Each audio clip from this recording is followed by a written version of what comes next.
C'est parti pour une nouvelle session chez le Conseil du développement et de la solidarité. C'est Khalid Safir, le wali du Grand Casablanca, qui a été invité à animer la réunion inaugurale du CDS pour la session 2015-2016. Khalid Safir a saisi l'occasion pour présenter son plan stratégique pour le développement de Casablanca. Aujourd'hui, le CDS organise cette réunion pour démarrer sa session 2015-2016, comme je l'ai dit, avec le Wali, parce que Casablanca constitue 20% du PIB marocain. Casablanca connaît des transformations importantes depuis le discours royal au Parlement, il y a 2 ans. Et puis Casablanca connaît, dans le cadre de la régionalisation, une responsabilité plus importante pour mettre à niveau ses installations au service de sa population.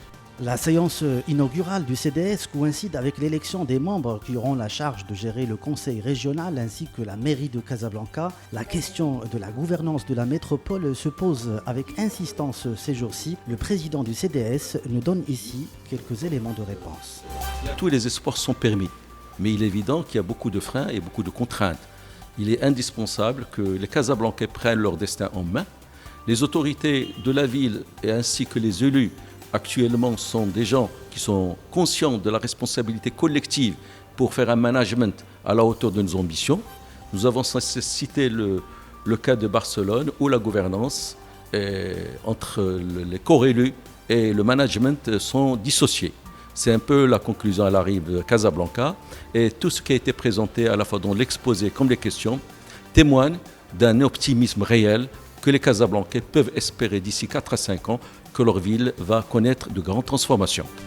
Figure emblématique du monde de l'entreprise et de la société civile, Mohamed Ben Ammour est aussi président de l'Observatoire du Grand Casablanca. Les premiers résultats de la réflexion menée par cette instance seront bientôt annoncés aux Casablancais. Le 21 octobre prochain, nous avons l'intention de présenter la feuille de route qui est assez dense, mais qui reste quand même assez réaliste. Elle va s'étaler sur 3 ans avec les instances de gouvernance, mais aussi elle associe d'abord ceux qui ont la destinée de Casablanca, comme les SDL, les sociétés de développement local, les autorités, les élus, la société civile et les médias. Donc l'ensemble de cette confédération d'efforts et de mutualisation d'énergie, c'est une intelligence collective. Alors ce qu'on va décliner, vous allez le savoir le 21 octobre, parce que ça va du principe que l'unité des uns comme des autres va faire un peu la prospérité de tous.